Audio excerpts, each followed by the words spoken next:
Ah, j'en ai marre de ces chaussures, il neige. Oh, le couteau me gêne. Et yo les amis, on se retrouve aujourd'hui pour déguster une ration française de la Première Guerre mondiale. Ration qui m'a été envoyée par un abonné, que je remercie infiniment. Et regardez la bête, regardez comme c'est magnifique.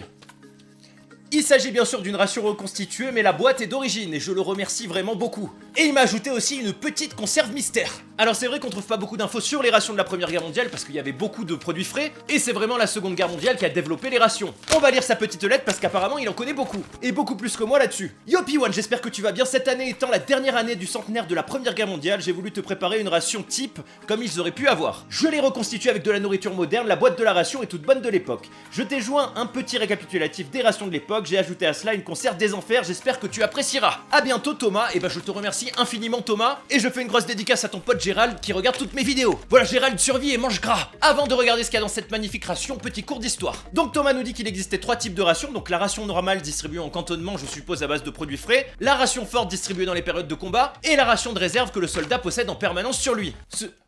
Ouah putain. C'est rien, c'est la neige qui tombe du toit, mais à chaque fois, parce qu'il a neigé. Ceci est donc la boîte originelle d'une ration de réserve, c'est-à-dire une ration qui était tout le temps portée sur soi. Et donc il nous précise que les rations normales et fortes étaient composées de vivres frais, et étaient transportées dans la gamelle et la musette, composées de pain, de viande, de lard bien sûr, il faut du gras, de légumes secs et de riz, de café, de sel et de vin. La ration de réserve était destinée à être consommée lorsqu'il ne pouvait pas y avoir de ravitaillement en produits frais. Et attention, elle ne pouvait être consommée que sur ordre. En période de combat, les hommes pouvaient emporter jusqu'à 2 rations fortes et 2 rations de réserve. Et il nous précise que pendant la bataille de Verdun, il y avait des hommes qui transportaient jusqu'à 8 rations et plusieurs litres d'eau, je vous laisse imaginer le poids. Je vous donne la composition originelle et après on l'ouvre pour voir ce qu'il nous a mis dedans. Donc là-dedans, on pouvait mettre 10 galettes de pain de guerre, ainsi qu'une conserve de viande, du café, du sel et du sucre, des fruits secs, du potage déshydraté et du chocolat en boîte, avec bien sûr un peu d'eau de vie et du rhum parce que ça réchauffe. Allez, c'est parti, on va l'ouvrir. Voilà, regardez, on peut rentrer quand même pas mal de trucs dedans. Il nous a mis des produits modernes, on va regarder ce que c'est. Nous avons donc tout d'abord, comme je vous l'ai dit, les fruits secs, ainsi bien sûr que la petite soupe déshydratée, le chocolat qui remplace le chocolat en boîte, une petite fiole de Ricless pour remplacer l'eau de vie ou le rhum, 4 petits crackers qui remplacent les 500 grammes de pain de guerre, il m'a mis aussi 2 petites conserves de viande qui remplacent la conserve de viande de 300 grammes de base, ainsi bien sûr que du café et du sucre. Et ce qui est assez cool, c'est qu'avec des produits d'aujourd'hui, tout rentre aussi dedans. Ça on l'ouvrira à la fin, j'ai malheureusement peur que ce soit des tripes. Ce qui fait quand même pour une ration de réserve, il faut le dire, pas grand chose à bouffer. Et j'avais pas vu, c'est du pâté oignon et petit lardon. Allez, on attaque direct par un petit pâté. Oh. Et je sais pas si t'as fait exprès ou pas, mais ces crackers font partie de mes préférés. Et voilà de magnifiques rillettes sans gluten. Je sais pas pourquoi sans gluten, mais bon c'est cool pour les gens. Désolé, j'en perds mes mots. Ah, c'est cool pour les gens qui sont intolérants au gluten.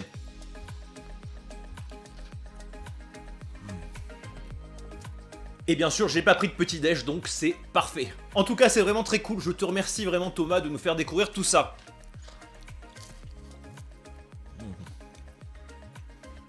Parce que tu vois, même moi qui avais fait des recherches, je savais pas qu'on avait une ration de réserve. Je pensais que c'était que des produits frais. Bon allez, on le tue. Et bien sûr, je vous l'ai pas dit, je vous souhaite bon appétit. Allez, petit pâté, gros crackers.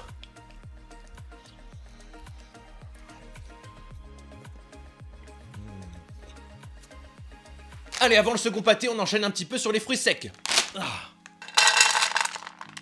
Voilà, raisin, ananas, amande. Je vous montre, c'est très beau, c'est très bon. L'ananas, là. Et noisettes.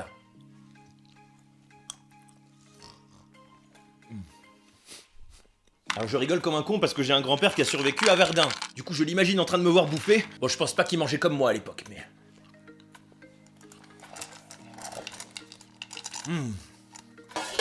Et je regardais s'il y avait une gravure ou quoi, mais malheureusement il y en a pas dessus. Il y a juste écrit, je sais pas si vous voyez, Gigi Carnot Paris. Allez, on va quand même goûter ce pâté énaf, oignon et petit lardon. Et regardez-moi ça avec le gras autour, ça a l'air très bon. On va déjà le goûter.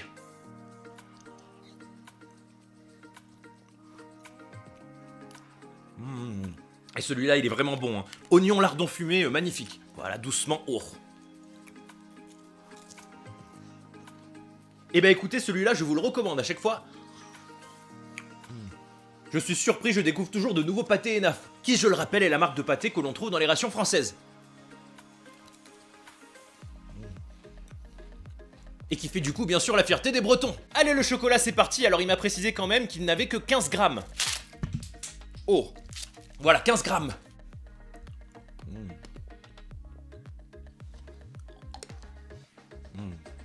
Et merci à toi. Thomas pour ce chocolat. Allez, on attaque la soupe, on se rince la bouche et après on attaque la conserve de l'enfer. Il m'a précisé qu'ils avaient 50 grammes de soupe lyophilisée et ici on est à 66 grammes. Selon mes calculs mentaux, 50 grammes ça fait à peu près un demi-litre d'eau. Allez, velouté de petits ronds, châtaignes et girolles. Moi j'ai pas de container de 50 centilitres donc j'ai pris 40 centilitres à peu près. C'est un petit peu sucré.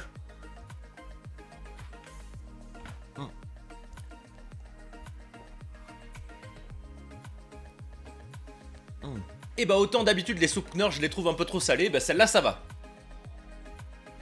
Allez, on va quand même goûter légèrement tout ça avec modération bien sûr pour digérer. L'alcool de menthe depuis 1838. Et regardez-moi ça comme c'est beau, hein, c'est quand même magnifique. Là on parle même plus d'eau de vie, c'est l'eau de la mort. 80 degrés. Je le répète bien sûr à utiliser comme digestif, comme un médicament, parce que tu bois ça t'es mort. D'ailleurs je sais pas si vous voyez mais il y a un truc pour limiter les gouttes.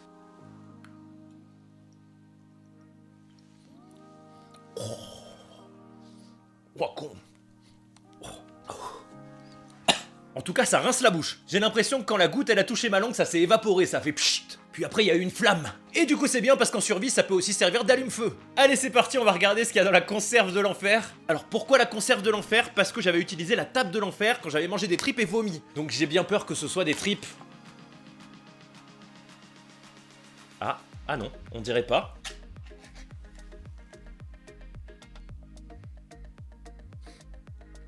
Je vous avoue, je sais pas ce que c'est gras, en tout cas, ça bouge pas, voilà. Et bah je vais faire chauffer ça et je vous montre.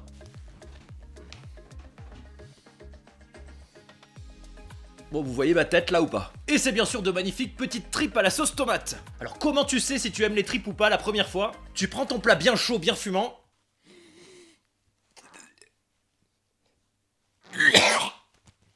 Voilà, là tu sais... Oh putain.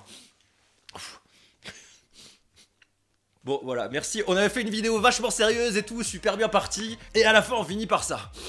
Bon, je vais quand même pas vomir sur une vidéo de la Première Guerre mondiale, mais je vais en manger quand même. Ou je vomirai hors caméra, du coup, oh putain. Je vous montre donc ça, regardez-moi sa magnifique petite tripe, qui dégage bien sûr une odeur très forte de merde, avec sa magnifique petite sauce tomate et ses petites carottes dorées. Attends, parce que là je me mets en condition, parce que... En plus j'ai fait des trucs, tout ça, le truc il a bien chauffé, du coup il a bien fumé dans toute la maison. Déjà tu vois à mon visage que je suis en souffrance. Voilà, désolé, je me fais un petit café quand même parce que... Allez, un peu d'eau tiède. Bon bah je vous souhaite bon appétit les amis, hein. Je le digère, le problème c'est juste que j'arrive pas à l'avaler. Ah non. Ah, j'en ai renversé sur mon pantalon. Ah, ça pue. Je vous montre ça de près, je rappelle que c'est de l'estomac de bœuf qui pue.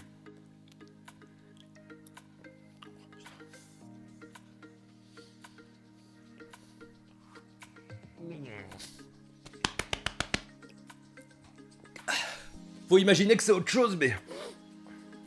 Attends, le couteau ça va pas. On va prendre une bonne bouchée. Non mais regardez-moi ça quoi, c'est affreux. Alors j'avais goûté par contre les tripettes, ça passait beaucoup mieux. Je sais qu'il y en a qui adorent les tripes, hein. Moi je peux pas, c'est physique quoi.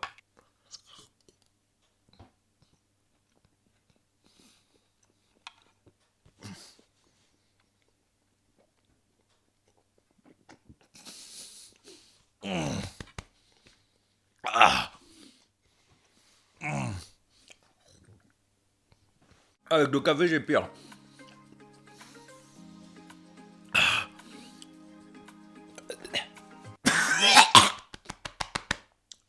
Allez, dernier petit morceau plein d'alvéoles, regardez-moi ça, hein, et ça fond dans la bouche. Ça se désagrège et tout. Ah putain. C'est bon. Mon jean est foutu. Voilà, je vais arrêter là parce que j'ai déjà les larmes aux yeux après 3 bouchées. Bon, ce ne sera pas gâché, la bonne nouvelle, c'est que ça va faire plaisir à Tom et à Jerry, qui sont 2 gros chiens de berger qui passent me voir tous les jours. Je pense qu'ils vont adorer ça. Merci infiniment à toi Thomas en tout cas de nous avoir fait découvrir tout ça, de nous avoir appris des choses. Je le répète, mais on a des abonnés formidables. Donc merci infiniment à vous tous d'être toujours là, de nous partager tout ça. Allez, gros pouce bleu pour Thomas et gros coucou à Gérald. Et abonnez-vous à la chaîne avant l'apocalypse. Et si vous voulez parler ration, survie et nourriture, n'oubliez pas de rejoindre le Discord de la chaîne. Il y a le lien dans la description, on vous accueillera avec plaisir. Voilà, c'est une appli mobile et PC, donc n'hésitez pas à la télécharger. Et ça remonte. Et ça remonte un peu, je vous avoue. Allez, je vais vite aérer l'appartement. Survivez et mangez gras. Et à bientôt, ciao.